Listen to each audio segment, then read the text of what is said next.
धर्म एक ऐसा विषय है जिसके कारण वर्तमान में और इसके पहले भी युद्ध हुए हैं। अगर धर्म सिर्फ हिंसा का ही कारण रहा है, धर्म के कारण हमेशा से ही मानवता को नुकसान हुआ है, तो क्या इस समय हमें धर्म को छोड़ नहीं देना चाहिए? इस आधुनिक युग में धर्म की क्या आवश्यकता है? कई उपयोगितावादी लोगों द्वारा धर्म पे ये प्रश्न उठाया जाता है, लेकिन साथ में वो ये भी कहते हैं कि हमें निस्वार्थ होना चाहिए, हमें त्याग करना चाहिए और हमें अच्छे कार्य करने चाहिए। क्या धर्म के बिना भी ये नैतिकता संभव है? नमस्कार दोस्तों, मेरा नाम जितेंद्र है और आज के इस वीडियो में हम इन्हीं दो विषयों के ऊपर चर्चा करने वाले हैं। आधुनिक युग में धर्म की क्या आवश्यकता है, ये जानने से पहले हमें ये देखना होगा कि धर्म की शुरुआत कैसे हुई। आज के विद्वान धर्म की शुरुआत के पीछे दो सिद्धांत बताते हैं। पहला आत्ममूलक सिद्धांत और दूसरा विकास मूलक सिद्धांत। इसमें जो पहला आत्ममूलक सिद्धांत थे, उसके अनुसार धर्म की शुरुआत पूर्वजों की पूजा से हुई थी। पहले के लोग ऐसा मानते थे कि मनुष्य की मृत्यु के बाद भी उनका अस्तित्व रहता है और वो उन मरे हुए लोगों की स्मृति में खाद्य पदार्थ भी रखते थे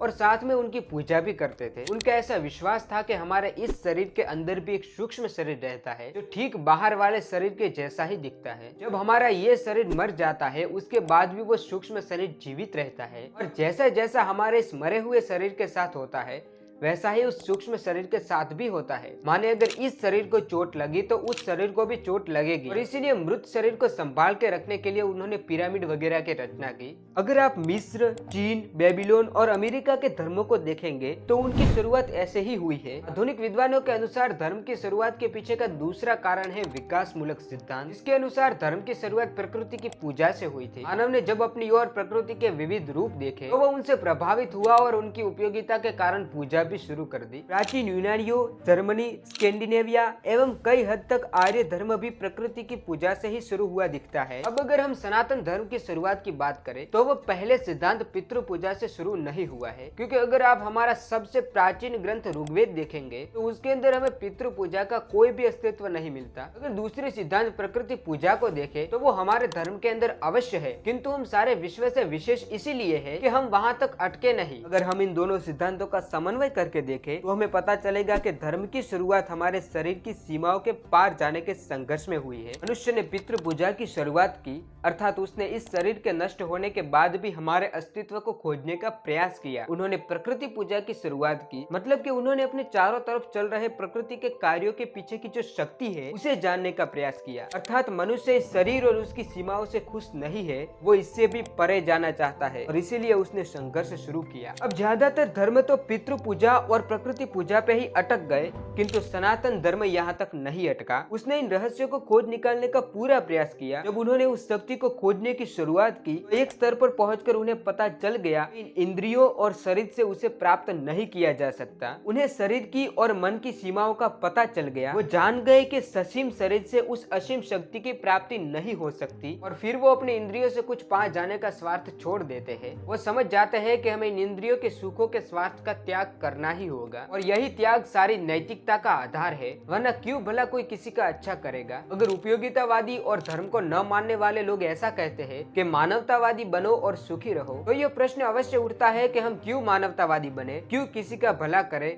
और हम क्यों भला अपना स्वार्थ त्याग दे। अगर हमारा सारा लक्ष्य सुख को प्राप्त करना ही है तो कुछ लोग तो ऐसे होते हैं जिन्हें दूसरों को दुखी करके ही सुख मिलता है, तो फिर वो भला दूसरों को दुखी क्यों न करे। मनुष्य का स्वभाव ही स्वार्थी है, तो बिना कारण के वो अपना स्वार्थ त्याग के इन अच्छे नैतिक नियमों पे क्यों चलेगा। ऐसा तभी हो सकता है जब व्यक्ति एक अच्छे धर्म के रास्ते पे चले, तब जाके उसे अनुभव होगा कि इस स्वार्थ में और केवल हमारे सुख में कुछ भी नहीं रखा है, और तब जाके वो न चाहते हुए भी नैतिक नियमों पे चलेगा, क्योंकि उसे पता होगा कि नीति शास्त्र या नैतिक नियम वो साधन है जिसकी सहायता से वो अपने उस साध्य तक पहुंच सकता है। तब वो अपने को पीछे और दूसरों को आगे रखेगा, वरना बिना कारण के मनुष्य अपना स्वार्थ नहीं छोड़ सकता, क्योंकि वो बना ही इसी तरह है। अब विचार करके देखिए, ऐसा आत्मत्याग तभी आ सकता है जब वो एक उदार धर्म के रास्ते पे चले। ध्यान रखिएगा, मैं यहाँ पे धर्म की बात कर रहा हूँ, किसी मत या संप्रदाय की नहीं। और अगर सभी लोग उस धर्म के ऊपर चलेंगे तो अवश्य वे सभी अपना स्वार्थ त्याग देंगे